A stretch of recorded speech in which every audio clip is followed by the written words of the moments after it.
नमस्कार, मैं ब्रिजेश चौरसिया। आज हम मौजूद हैं दिल्ली के पूर्वी दिल्ली के त्रिलोकपुरी क्षेत्र में। त्रिलोकपुरी क्षेत्र, यहाँ पे वाल्मीकि समाज के बहुत ही भारी मात्रा में लोग रहते हैं। आज हम इनसे बात करेंगे। अगर ये यहाँ पे हम राजनीतिक मुद्दों की बात करें तो पिछली बार यहाँ लोकसभा के प्रत्याशी गौतम गंभीर थे, जिन्हें 6,96,000 वोट मिला था, लगभग 55% वोट मिला था, और आपको 17% और कांग्रेस को 24% वोट मिले थे। आज इन्हीं सब विषयों को लेकर हम आज वाल्मीकि समाज से जानेंगे इस बार इनका क्या मत है, इस बार इनका क्या राय है। आइए इसी सब को लेके हम आगे बात करते हैं वाल्मीकि समाज के लोगों से। क्या नाम है आपका? अमरचंद नाम है मेरा। अमरचंद जी, ये बताइए, लोकसभा चुनाव होने वाले छठे चरण 25 तारीख को दूंगा वोट, चाहे वेस्टिंग जाए चाहे अच्छी जाए मेरी, बहुत बढ़िया दूंगा फोटो। अरे सिलेंडर इतना महंगा हो गया। सिलेंडर चाहे 10 लाख का क्यों ना हो जाए, दूंगा वोट मोदी को। 10 लाख को दोगे, घर खर खाना बना पाओ? वो सब भंडारे में लगा देंगे मोदी हमारे। मंदिर पहुंच जाऊंगा जाके वहाँ भंडारे में, मैं वोट दूंगा कमल को ही। इसलिए बताइए क्या मुद्दे हैं? मुद्दा हमारा राम मंदिर ने, राम मंदिर मुद्दा साल हो गया, उसे न्यायालय अभी सिर्फ 4 महीने बाकी हुए हैं, सिर्फ 4 महीने बाकी। मैं नहीं कह रहा हूँ, वो तो न्यायालय का जो निर्णय था, न्यायालय ने बोल दिया भैया यहाँ पे बनना चाहिए। बना, मेरी बात सुनो, धारा से 370 ही मुद्दा गया, उसको छोड़ो आप, उसको छोड़ दीजिए आप। हमारा जो आज मंदिर पड़ा हुआ था कम से कम 50 साल से, आज वो मंदिर बन चुका है। मोदी ने ताली बजवाई तो उन्होंने ताली बजा दी, और हम देंगे कमल को वोट। तो आपका भी कहना जो राम को लाए हैं उनको लाएंगे? हाँ, राम क्या है? भगवान है ना? भगवान मरने के बाद राम नाम सत्य लगता है। उनको कोई ला सकता है? एक मनुष्य में कोई ऐसा किसी का है? राम कोई ला सकता है? हिंदू धर्म यथार्थ है, वो शाश्वत है, वो तो है। हिंदू धर्म में मरने के बाद राम नाम सत्य। आप राम को ला देंगे, मतलब किसी मनुष्य का जो है इतनी वो है, मनुष्य को नहीं ला सकते, नाम शाश्वत है। हम उसका नाम ले सकते हैं, भगवान जी के नाम। कैसे कहते जो राम को लाए हम उनको लाएंगे? हाँ बिल्कुल लाएंगे। कैसे? आज तक कोई नहीं ला पाया। राम तो वही कोई नहीं ला पाया, कोई ला पाया। राम तो वही आए, हमारे मोदी जी लाए। 500 साल से टेंट में पड़े थे, तब तक तो किसी ने न्यायालय में मामला विचाराधीन था। जब न्यायालय ने, सर्वोच्च न्यायालय का निर्णय आया, नहीं विचाराधीन था, वो ठीक है। जब कांग्रेस ने बोला कि हमने ताले खुलवाए, तो राम काल्पनिक है बोलने वाला कौन सी पार्टी थी? कांग्रेस थी ना। तो काल्पनिक बता के आज वो कैसे बोल रहे हैं कि हमने ताला खुलवाया? जब तुम काल्पनिक बता रहे हो तो ताला क्यों खुलवाया तुमने? ताला खुलवाने के लिए ये बोल रहे हो कि भाई हमने ताला खुलवाया। और आज अगर बीजेपी के गवर्नमेंट में वो आई है तो तुम ये बोलो कि बीजेपी अपना वो ले रही है। अच्छा, जब बाबरी विध्वंस हुआ तो उसमें कांग्रेस शासन था, पीवी नरसिम्हा राव उसमें तो फिर उसने कार्रवाई क्यों नहीं की? जितने आदमी के नाम थे वो तो निष्पक्ष निकले ना। कोर्ट ने केस ये कह रहा हूं अंकल जी, मुद्दा बदल गया, राम भगवान आ गए, खत्म करिए, अब आगे सोचिए, उसके बारे में सोचना है हमारे को। ठीक है, आगे सोच रहे हैं। जो मोदी की नीतियां हैं, विदेश नीति, आज हमारा मालदीव देख रहे हैं, मालदीव जो है, मालदीव से अलग थलग पड़े हैं। क्यों मालदीव से अलग थलग पड़े? मालदीव हमसे अलग थलग पड़ा है, क्या बात कर रहे हो आप? केवल उसके एक कुर्सी में बैठने से मालदीव हिल गया, आप बोलो कि मालदीव हम अलग थलग पड़े। अच्छा, क्या है? अच्छा बताइए, विदेश नीति क्या? विदेश नीति कितनी अच्छी विदेश नीति? क्यों, कितनी अच्छी विदेश नीति? एक बात बताओ। अच्छा, देश नीति, अच्छा ठीक, आपने विदेश, सुनिए, आपने विदेश नीति की बात की, देश नीति बताइए, देश नीति कैसे चल रही है? क्यों, देश नीति में क्या कमी है बताओ, आप बताओ क्या कमी है? आम जनता जो है कह रही है, मतलब जो विपक्ष जो आरोप लगा रही है इस समय, जो है लोकतंत्र पे सवाल उठा रहा है विपक्ष जो है। विपक्ष ऐसा नहीं कहेगा तो उनकी राजनीति चल जाएगी। वो क्या बोलेंगे, सब मोदी ने अच्छा किया तो फिर। अच्छा ये बताइए, अरविंद केजरीवाल इसमें जेल में है, 2 साल से उनके ऊपर ईडी कार्रवाई चल रही थी, पर अभी तक 1 भी रुपए का रिकवरी नहीं हुआ। तो कागजों में तो ईडी बता रही है ना रिकवरी। जब वो, एक बात बताओ, गोवा चले गया, 45 करोड़ रुपए गोवा चले गए और बोले कि रिकवरी नहीं हुई। अच्छा ये बताइए, अच्छा अभी आपने ईडी की बात की, आपको एक बात बताता हूँ, आज आप चोरी करोगे तो आपको पता है कि शाम को चोरी सिद्ध कहाँ हुई है? सुनो तो सही, शाम को आप जेब में पैसा रखोगे कि पुलिस आएगी मेरे को पकड़ लेगी? चोरी सिद्ध कहाँ हुआ है? 1 रुपया रिकवरी कहाँ कर पाए अभी तक? रिकवरी से क्या होता है वो बोल रहे हैं ना। अच्छा ये बताइए, तो अच्छा अरबिंदो फार्मा, शरद सिंह रेड्डी, ठीक है, उसको सर्वप्रथम उठाया गया था ईडी द्वारा, जब वो चंदा दे दी, क्यों छोड़ दिया? भाई साहब, वो चंदे का 60 करोड़। सुनो, चंदे का हिसाब किताब एक वही नहीं, हम भी वो सुबह से शाम तक वही न्यूज देख रहे हैं। चंदा किसी को नहीं मिला है, उनसे ज्यादा तो 8,000 करोड़ रुपए चंदा धन उगाही किया है 2017 में। इलेक्टोरल बॉन्ड जो है 2017 में आया, 8,000 करोड़ रुपया का जो है धंधा जो है किया है मोदी जी। 20,000 के इलेक्टोरल बॉन्ड में से 6,000 केवल एक बीजेपी के गए हैं। 8,000 करोड़। सुनो, चलो 8 लगा लो, 14,000 तो दूसरी पार्टी को गए हैं। कहाँ गए 14,000? 14,000 किसमें गए हैं? 20,000 करोड़ में से कितने गए हैं ये बताओ ना। टोटल 20,000 करोड़ में से 8,000 1400 कुछ करोड़ रुपया जो है इनको मिला है, कांग्रेस वालों को मिला है। और कांग्रेस वाले दोषी नहीं है, जिनको मिला वो दोषी नहीं है, बस केवल एक बीजेपी दोषी है बस। नहीं, बात यहाँ देखिए, बात यहाँ दोषी की नहीं है, बात यहाँ दोषी।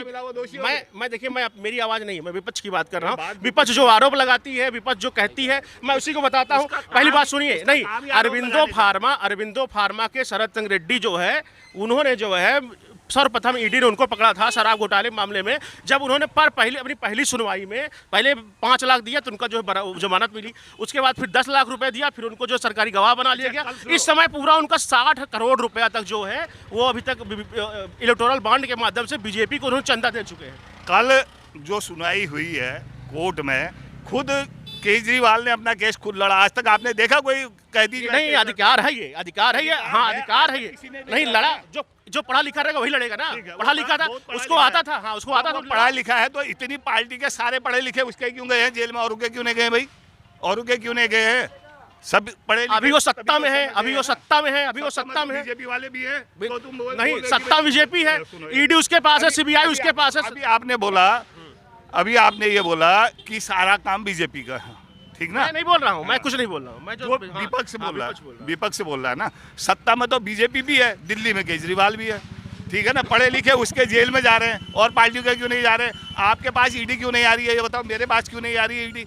सुनिए, जो भी इन्होंने एक कानून लाया था, उस कानून के तहत ये जो है अभी कोई किसी के ऊपर भी प्रूफ नहीं हुआ है, उस कानून तहत ये सबको जेल में भर रहे हैं। बाकी काम तो ईडी का है ना। प्रूफ कर पा रही, 2 साल से नहीं प्रूफ कर पाई। क्यों नहीं कर रहे? अभी तो 2 साल से वो तो डेट पर डेट, अभी 7 दिन की रिमांड पे 7 दिन में कोई प्रूफ नहीं कर पाया, फिर 4 दिन रिमांड बढ़ा दी। तो सही, जब मुंह नहीं खोलेगा, अपने डिवाइस नहीं देगा, आपका अपना पासवर्ड नहीं देगा, तो कैसे होगा ये बताओ ना। आप अपने मोबाइल का, आप ये मेरा मोबाइल रख लो, जब पासवर्ड हैक भी होता है, अरे यार कैसे हैक हो जाएगा यार? 8 दिन से पासवर्ड। आप बताइए आप बताओ भाई, क्या हाल चाल है? बढ़िया भाई। इसमें बताइए, जैसे जिन मुद्दों बात आप सुन रहे थे, अरविंद केजरीवाल जी जेल में हैं, ठीक है, ये कह रहे हैं वो उन्होंने चोरी की, आप इस पर क्या सोचते हो? नहीं देखो, चोरी क्या है, चोरी तो अभी है ना केजरीवाल जी नहीं, अभी जितनी भी सत्ता में पावर है सभी चोरी कर रहे हैं। और यहाँ पर जो हमारे इलेक्टोरल बॉन्ड के माध्यम से ये जो है चंदा घोटाला नहीं है, चंदा दो धंधा लो। नहीं देखो, जो विपक्ष वाले कह रहे हैं चंदा दो धंधा लो। नहीं, मैं तो ये कहूँगा इसमें कि आज जो बीजेपी कर रही है उसको करना नहीं चाहिए था, क्योंकि मौजूदा सीएम है वो, और सीएम के साथ में, क्योंकि हमारे दिल्ली के मौजूदा सीएम है, और जो अभी तक इतनी सारी आज स्कूल कॉलेजेस और हमें महिलाओं को बस में इतनी अच्छी सुविधा मिली है, तो मुझे लगता है कि उनके साथ में जो हो रहा है, क्योंकि कारण क्या, भी उनके साथ के बहुत सारे नेता है जो मनीष सिसोदिया जैसे है, और भी बहुत सारे जो लोग हैं उनको जेल में डाल दिया। ये सरासर मतलब ये तानाशाही सरकार चल रही है, ये बीजेपी अपनी मतलब तानाशाही हिटलरशाही दिखा रही है, और ये नहीं होना चाहिए। अगर अभी तक आपके पिछले जो नेता है उनके ऊपर आपका जो आपने आरोप लगाया वो सिद्ध नहीं हो पाए, तो आप सीएम के पास पहुंचना, उनको गिरफ्तार करना, ये गलत है।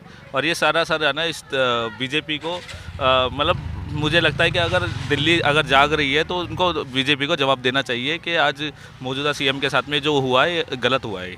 तो ये हम बात कर रहे थे भाई साहब से, इनका राय था कि जो हुआ है गलत हुआ है, इसमें तानाशाही चल रही है, और लोकतंत्र जो है, लोकतंत्र को भी ऊपर भी इन्होंने सवाल किया। आइए इसी सिलसिले में और लोगों से बात करते हैं। जी क्या नाम है आपका? मेरा नाम जीतू चौहान है। जी जीतू जी, इधर आ। जैसे अभी उन्होंने कह रहे थे, अभी उन्होंने कई आरोप प्रत्यारोप लगाया, केजरीवाल के ऊपर लगाया, सत्ता पक्ष के ऊपर लगाया, मोदी जी को बता रहे हैं कि मोदी जी जो है पाक साफ है, इस पर क्या कहेंगे आप? हंसी वाली बात कर दी आपने, पाक साहब।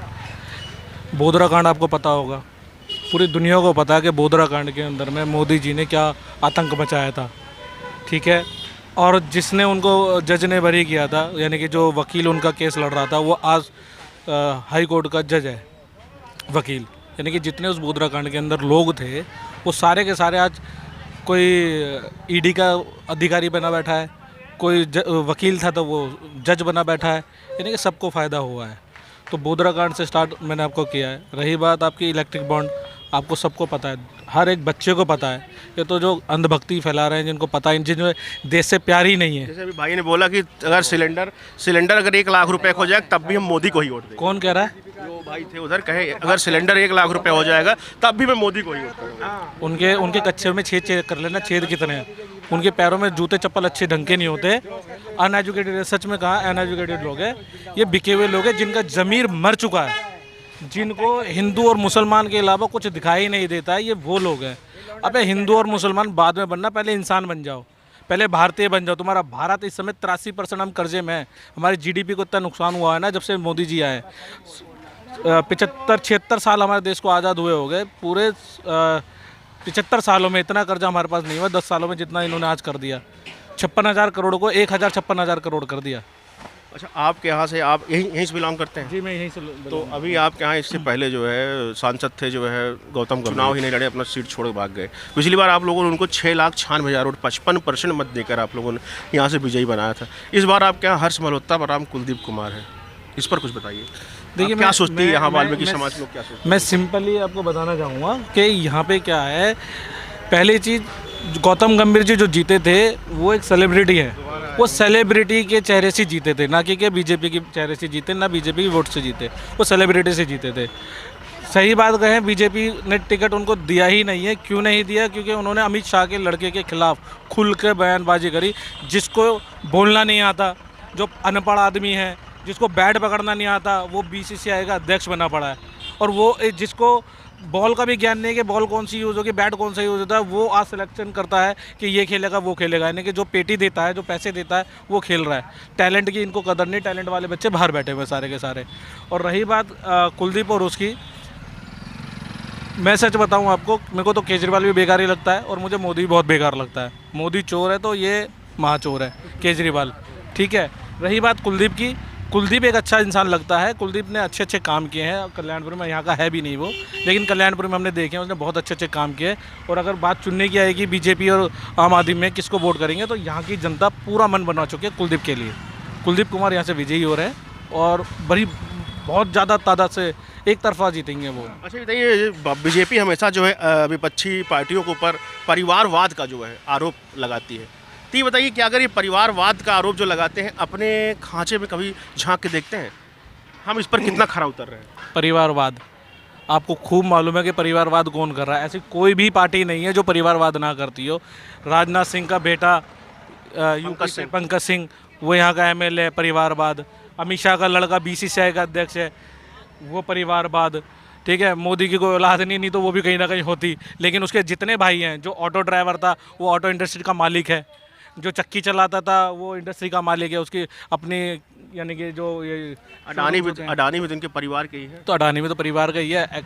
यहाँ पे तो अभी इलेक्ट्रिक बॉन्ड का सामने आ गया, भाई मैं आपको अभी धमकाऊंगा, भाई मेरे को करोड़ों रुपए फंडिंग कर दो, आप क्लीन हो जाओगे। वॉशिंग ले रखे हैं। आपको क्या लगता है ईडी और सीबीआई का जिस तरीके से ये इस समय बीजेपी गवर्नमेंट प्रयोग कर रही है, आने वाले सालों में, आने वाले मतलब जो बीत गए साल जिसमें अन्य पार्टियां भी राज यहाँ कर गई, ऐसा कोई किया था? देखिए, ऐसा कभी भी नहीं हुआ। और भारत में सबसे गंदी राजनीति अब हो रही है, और ये भी मोदी के काल में हो रही है। ये चाहता है, मुझे ऐसा लग रहा है ये हिटलर के बराबरी करने की कोशिश कर रहा है कि हिटलर ये बनने की शायद उनके मन में इच्छा है। लेकिन ये नहीं जानते, यहाँ पढ़े लिखे लोग रहते हैं, शिक्षित लोग रहते हैं। आप ईडी और सीबीआई के दम पे कब तक जी लोगे? एक दिन नंबर तुम्हारा भी आएगा। इन्होंने बात सत्य कही है एक, कि फ़कीर आदमी मेरा इससे ज़्यादा क्या कर लो, कि झोला उठाऊँगा निकल पड़ूँगा। ये सच है, इनका झोला उठाने का समय आ चुका और ये निकलेंगे बहुत तेज़ी से। इनके बाद देखना कितने घोटाले सामने आएंगे। हमारा देश जब तक ये जाएंगे ना, मुझे लगता है हमारा देश उस समय दिवालिया घोषित हो चुका होगा। ये हालात हो चुके हैं देश के। चलिए, हम बात कर रहे थे यहाँ पे वाल्मीकि समाज के लोगों से बात कर रहे थे, त्रिलोकपुरी में मौजूद थे, हमने जाना, लोगों की राय जाना। आगे भी हमारे चैनल से आप बने रहिए। नमस्कार।